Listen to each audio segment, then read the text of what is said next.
नमस्कार, मैं हूं अंकुर और आप देख रहे हैं सत्यहिंदी.com। आइए एक नजर डाल लेते हैं अब तक की सुर्खियों पर। उत्तर प्रदेश में विधानसभा चुनाव के लिए पूरी तैयारी से लगी समाजवादी पार्टी ने आज 2 अहम ऐलान किए हैं। अखिलेश यादव ने कहा कि अगर उनकी सरकार बनती है तो वो घरेलू उपभोक्ताओं के लिए 300 यूनिट तक बिजली मुफ्त देंगे। महंगी बिजली से जूझ रही जनता के लिए ये एक बड़ा ऐलान माना जा रहा है। इसके अलावा अखिलेश यादव ने कहा कि किसानों के लिए भी सिंचाई के लिए मुफ्त बिजली दी जाएगी। मुख्यमंत्री योगी आदित्यनाथ ने रामपुर में अखिलेश यादव के वादे पर निशाना साधा। उन्होंने कहा कि कुछ देर पहले मैं पढ़ रहा था कि बबुआ आज कुछ बोल रहे थे, वो सरकार आने पर मुफ्त में बिजली देने की बात कर रहे थे। अरे जब आप बिजली ही नहीं देते थे तो मुफ्त में बिजली कहां से देंगे? उल्टा जनता से जो वसूली करते थे उसके लिए माफी मांग लो। सीएम योगी ने कहा कि यूपी में अब बिना भेदभाव के गरीब और अमीर दोनों के घरों में बिजली जलती दिखाई दे रही है। बीएसपी सुप्रीमो और यूपी की पूर्व मुख्यमंत्री मायावती अब बीजेपी के खिलाफ खुलकर बोलने लगी हैं। आज उन्होंने प्रदेश की योगी सरकार पर खुलकर हमला बोला। उन्होंने कहा कि चुनाव की घोषणा होने पर ही बीएसपी अपना प्रचार शुरू करेगी। बसपा अध्यक्ष ने नए साल के मौके पर बुलाई गई प्रेस कॉन्फ्रेंस में आरोप लगाया कि मुख्यमंत्री से लेकर जितने भी बीजेपी नेता और मंत्री रैलियां कर रहे हैं वे सरकारी पैसा है। ये रैलियां उसी सरकारी पैसे से हो रही हैं। जबरदस्त सर्दी में सरकार को खजाने की गर्मी चढ़ गई है। उन्होंने कहा कि सरकारी पैसा गरीबों का है। जिस पैसे को उसके ऊपर खर्च किया जाना चाहिए उसे पार्टी के प्रचार के लिए बहाया जा रहा है।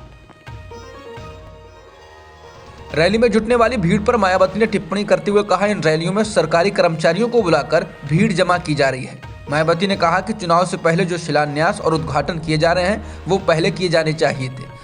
4.5 साल से इनकी याद क्यों नहीं आई? सरकार का ये तरीका ठीक नहीं है। सरकार बताए कि उसने पिछले 4.5 साल में क्या उल्लेखनीय काम किए हैं। जम्मू कश्मीर में पुलिस ने राज्य के बड़े नेताओं को विरोध मार्च निकालने से पहले ही नजरबंद कर दिया। ये विरोध मार्च गुपकार गठबंधन के नेताओं की ओर से परिसीमन आयोग की सिफारिशों के खिलाफ निकाला जाना था। हिरासत का विरोध करते हुए राज्य के पूर्व मुख्यमंत्री उमर अब्दुल्ला ने कहा कि नए साल में भी जम्मू कश्मीर की पुलिस लोगों को अवैध रूप से उनके घरों में बंद कर रही है और प्रशासन सामान्य लोकतांत्रिक गतिविधियों से भी डरा हुआ है। उमर अब्दुल्ला ने फोटो ट्वीट करके कहा कि उनके घर के गेट के बाहर ट्रक खड़े कर दिए गए हैं और वे इसके खिलाफ धरना दे रहे हैं। उन्होंने लिखा है कि कुछ चीजें कभी नहीं बदलती।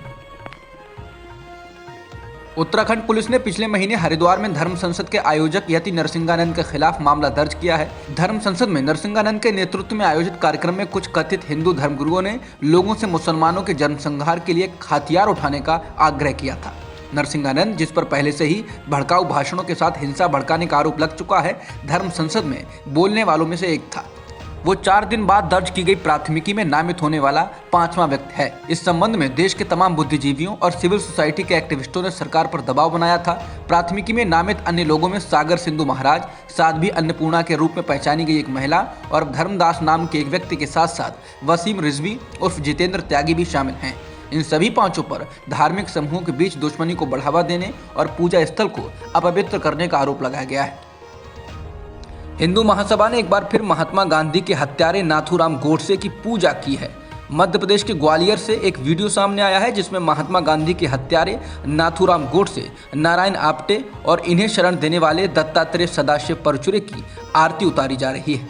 हिंदू सभा के कार्यकर्ताओं ने धन्य है गोडसे, धन्य है आप्टे गाते हुए इनकी आरती उतारी और हिंदू सभा प्रचंड हो, भारत देश अखंड हो के नारे लगाए। हिंदू महासभा के पदाधिकारियों ने बताया कि महात्मा गांधी की हत्या में जब नाथूराम गोडसे और नारायण आप्टे को फांसी हुई थी, उससे पहले दत्तात्रेय सदाशिव परचुरे ने इन दोनों को ग्वालियर में अपने वहां शरण दी थी। इसके लिए परचुरे को आजीवन कारावास की सजा हुई थी।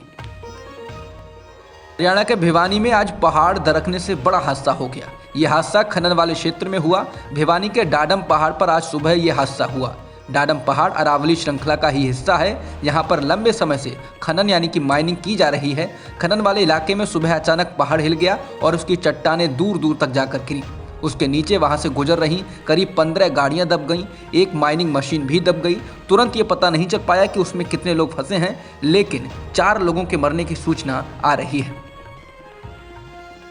साल के पहले ही दिन बेहद खराब खबर सामने आई है। वैष्णो देवी मंदिर में हुई भगदड़ में 12 लोगों की मौत हो गई है। ये मंदिर जम्मू के कटरा में स्थित है और बड़ी संख्या में श्रद्धालु हर बार नए साल के मौके पर यहाँ पहुँचते हैं।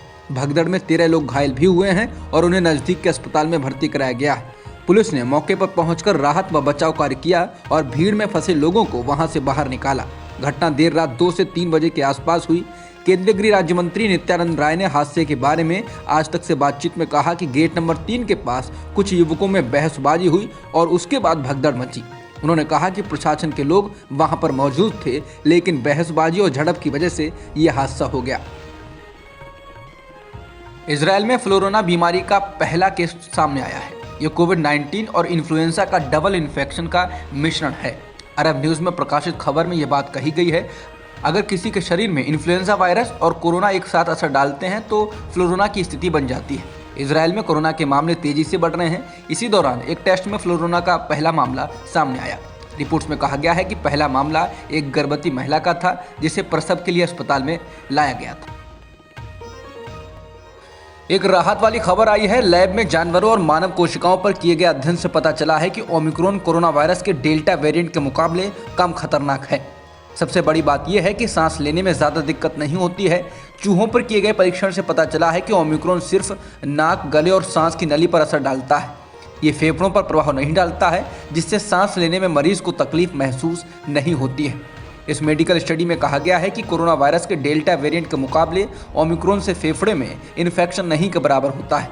इसी तरह पेट में जलन भी पता नहीं चलती। मंत्रालय ने शनिवार को कहा कि 6000 से ज़्यादा एनजीओ ऐसे हैं जिनका FCRA लाइसेंस शुक्रवार रात को खत्म हो गया। इनमें से अधिकतर एनजीओ की ओर से लाइसेंस को रिन्यू करने के लिए आवेदन नहीं किया गया। FCRA लाइसेंस के जरिए ही विदेशों से चंदा हासिल किया जा सकता है। गृह मंत्रालय ने कुछ दिन पहले ही Mother Teresa Missionaries of Charity का FCRA लाइसेंस रिन्यू करने से इनकार कर दिया था।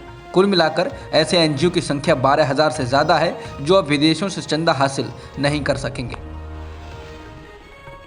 ऑनलाइन खाना ऑर्डर करने वालों को अब कुछ और जेब हल्की करनी पड़ सकती है। दरअसल स्विगी और जोमेटो जैसे फूड एग्रीगेटर्स को नए साल की पहली तारीख यानी आज से बने बनाए खाने पर 5% GST देना होगा और इसकी भरपाई करने के लिए वो इसको ग्राहकों से वसूलेंगे।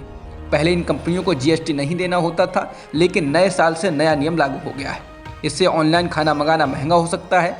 फिलहाल तो GST के तहत पंजीकृत रेस्टोरेंट ही टैक्स लेते थे। इसके अलावा अब उबर और ओला जैसे कैब एग्रीगेटर्स को भी 1 जनवरी से गाड़ी की बुकिंग के लिए 5% GST देना होगा। अब तक की खबरों में इतना ही। बाकी खबरों के लिए बने रहिए सत्यहिंदी.com के साथ। सत्य हिंदी का ऐप डाउनलोड करें गूगल प्ले स्टोर पर।